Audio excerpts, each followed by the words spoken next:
Okay, in this example, we're told we have a Venturi pump that's used in the design of a carburetor. Carburetor used to be very common in cars a couple of decades ago before fuel injection, but they're basically a device that mixes air and fuel together, which then goes into the cylinder in the internal combustion engine. It's still common to see carburetors on like motorcycles or lawnmowers and things like that, but cars not so much. The idea behind the carburetor is kind of shown here on the left-hand side. You have some air coming in. There are a couple of valves here to control the flow rate. But the air comes in, and then the channel area gets smaller. This is called a venturi when the area gets smaller. And we know that when the area gets smaller, if you're dealing with an incompressible flow, incompressible fluid, that the velocity will speed up in that venturi just from conservation of mass. And then we know from Bernoulli's equation that when the velocity is large, then the pressure goes down. So you'll have a low pressure in this region. Now over here we have the fuel. There's a little fuel reservoir. And what happened, there's a little channel here. Let me zoom in on it. There's a little jet channel where the fuel can go through. So it's nominally atmospheric pressure here, and then it'll be a lower than atmospheric pressure here. So what happens is the atmospheric pressure pushes down on the fuel, and then it gets pushed up through that little jet, and then it atomizes or turns into droplets in that venturi, and then moves further downstream. So now down here you would have an air-fuel mixture, which then you can combust in your engine. So this picture on the left-hand side is shown schematically here on the right-hand side. So you've got the incoming air, the venturi here, which has a different area. You can see this is A2 and this is A1. You've got the fuel here with the jet, with a diameter A sub f for the area of the fuel jet, and also atmospheric pressure. And we'll say there's some height elevation difference here, h. What we're asked to do in this problem, ultimately, I won't read through the whole thing, but we're trying to find out what the ratio of areas, A1 to A2, that's A1 here to A2 here. So basically, what kind of geometry do you need in this part in order to get a desired air-to-fuel mass ratio? This air-to-fuel mass ratio is just the mass flow rate of air to the mass flow rate of fuel. So we have a target for this. What does our geometry have to look like? Okay, so that's what we're ultimately trying to do. So the way we'll approach this problem is to use Bernoulli's equation. We already talked a moment ago that because the area gets smaller here, the velocity will go up and we'll have a lower pressure. And it's this pressure difference between the surface of the fuel reservoir and the pressure in the venturi. It's that pressure difference that drives the movement of the fuel. So we're going to apply Bernoulli's equation to find what the pressure is there. And we can do that by just choosing a streamline that goes from far upstream to this point. Let's put some numbers on this. Let's say far upstream is 0.1, over here is 0.2. And so we can do Bernoulli's equation between those 2 points because it's on the same streamline. We're assuming incompressible flow of the air. We're going to assume steady flow, and we'll also assume inviscid flow. The biggest assumption in all of that is the inviscid flow assumption, but it's not too bad. It's decent enough for engineering purposes. So we're going to apply Bernoulli's equation between those 2 points. So let's write it out.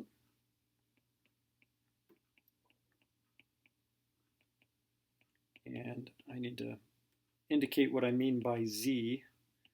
Here in just a moment I'll do that. So here's Bernoulli's equation. We have our pressure term, our velocity term, our elevation term, and those are summed together and are equal along the same streamline. Points 1 and 2 I already identified. The elevation z, we'll just put the z coordinate system right there.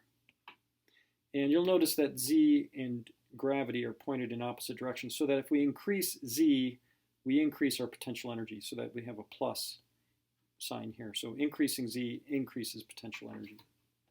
Okay, so let's write down what we know. We know that the pressure at 1 is atmospheric pressure. Pressure at 2 is what we're trying to find, so I'll put it as a question mark. The velocity, well, let me do the velocities in a moment, but we also know that z1 minus z2, let's go back up to the picture.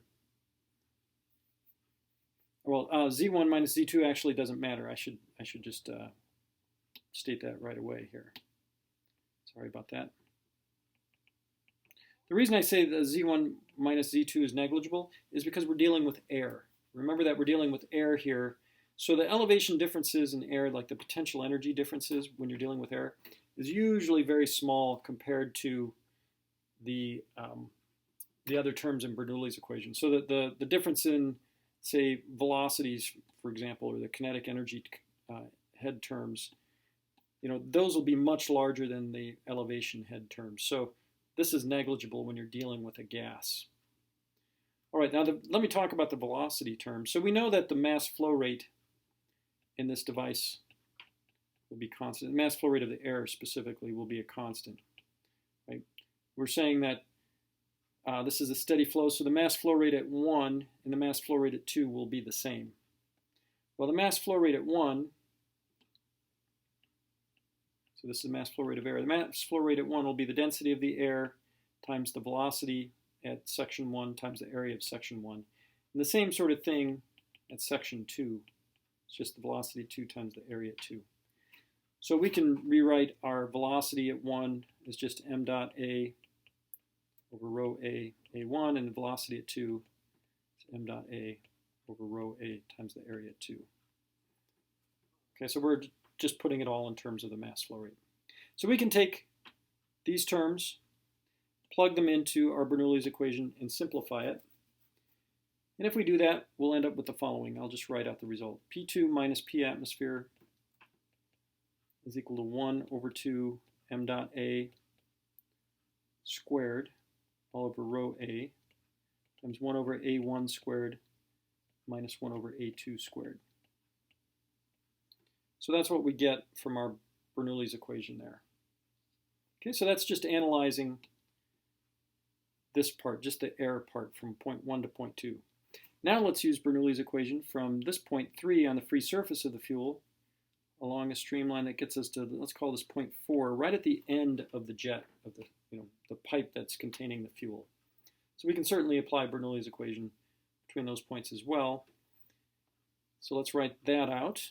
Do that down here.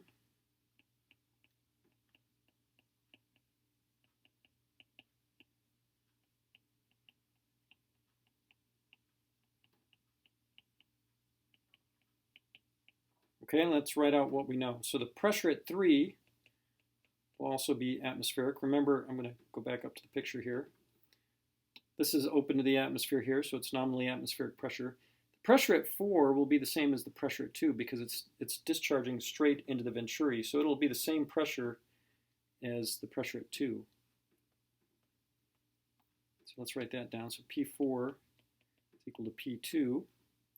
The velocity at 3, this is the velocity on the free surface of that fuel, that pool of fuel. That'll be really small, so we'll call it 0. Now it's not exactly 0 because the fuel level is going down, but since the diameter or the kind of the surface area of that fuel reservoir is large, it'll go down relatively slowly, so the kinetic energy associated with that movement is negligibly small. And then lastly, Z4 minus Z3 was equal to H. This is something just comes from the geometry. You can see 0.4 here, 0.3 here, and they're separated by distance h. Oh, one last thing is we need the velocity at 4. And the velocity at 4 will be the mass flow rate of the fuel divided by the density of the fuel and the area of the fuel. So that's our last bit. Just written a different way, the mass flow rate of the fuel is the density of the fuel times the velocity at 4, which is just the velocity in the pipe, times the area of the fuel pipe there. So V4 is m dot fuel over rho F AF. All right, so we can substitute these into this Bernoulli's equation and then rewrite it. And what I'm going to do is I'm going to rewrite it in the following way. It'll be P2 minus P atmosphere on the left-hand side. And then on the right-hand side, it'll be a minus rho F G times H minus 1 over 2 m dot F rho F times AF squared. And I've written it this way because if you look at this left-hand side, it's P2 minus P atmosphere. That just comes from these two things. And that looks exactly the same as this left-hand side from above. So we can equate then the right-hand sides of these equations. So let me do that. So if we equate the right-hand sides, we'll get the following.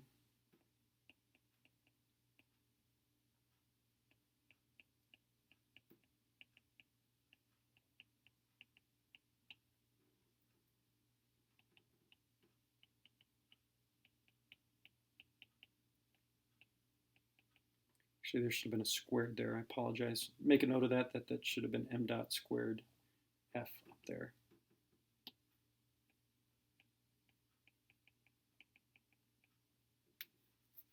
Okay, I think I've got everything correctly there. So this is just combining the two Bernoulli's equation statements right here, just combining the two together. Now remember, what we really want ultimately is to solve for A1 over A2 in terms of the air to fuel mass flow rate ratios. So you can go through some algebra here. I'll just say use algebra. You just have to rearrange that equation to get it in the form of A1 over A2. It's not terribly hard, it's just kind of tedious, and I'm not going to do that here. It's not critical for the fluid mechanics part of the problem. But if you go through all that, you'll ultimately end up with the following.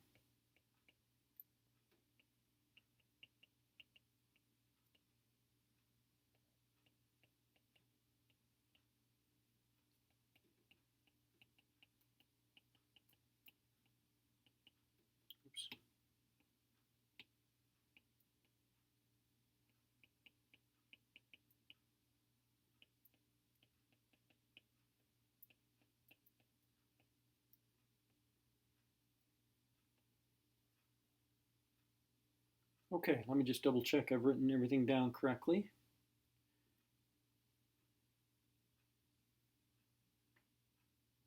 Okay, it all looks good so far. So that's what you'll get after you equate the two Bernoulli's equation analyses. So that's what this expression is equating the Bernoulli's equation from the air portion of the carburetor, and then this is Bernoulli's equation from the fuel portion. We set those two equal because the pressure differences were the same.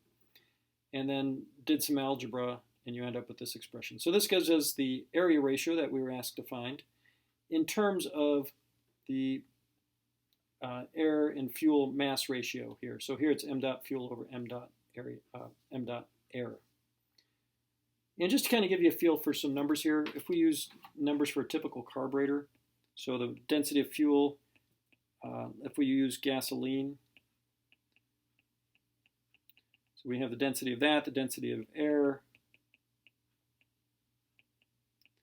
the area of the inlet. If you say that you're dealing with like a 1 5/8 inch diameter inlet opening, this comes out to, convert it over to metric.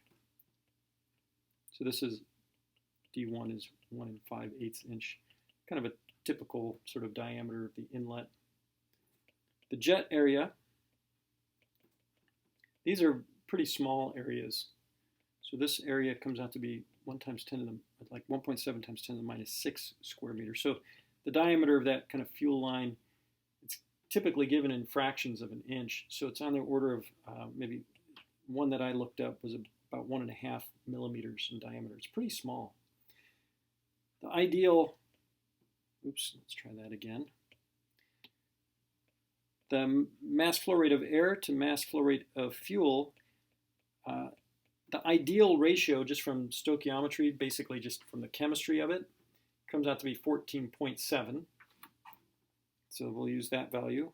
Gravity, let's try this again. Gravity, of course, is 9.81 meters per second squared. The height between the fuel reservoir and the inlet into the venturi, I'm just going to arbitrarily pick, is something relatively small, 2 centimeters. And then the mass flow rate of air is going to be about 0.290 kilograms per second. That corresponds to about 500 cubic feet per minute at an air density of 1.23 kilograms per cubic meter.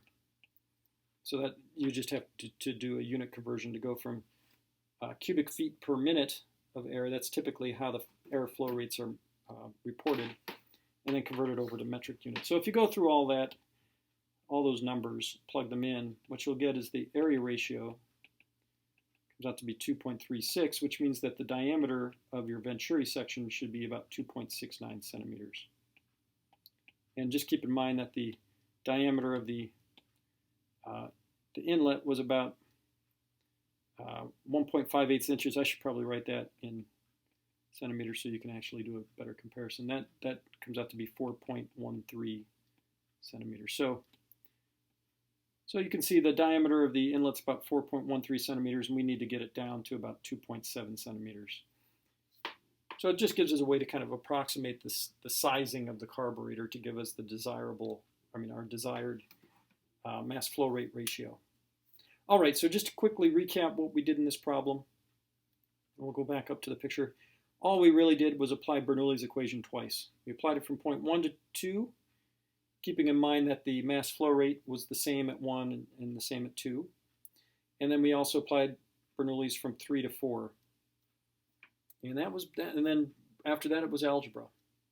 All right, we'll go ahead and end it there.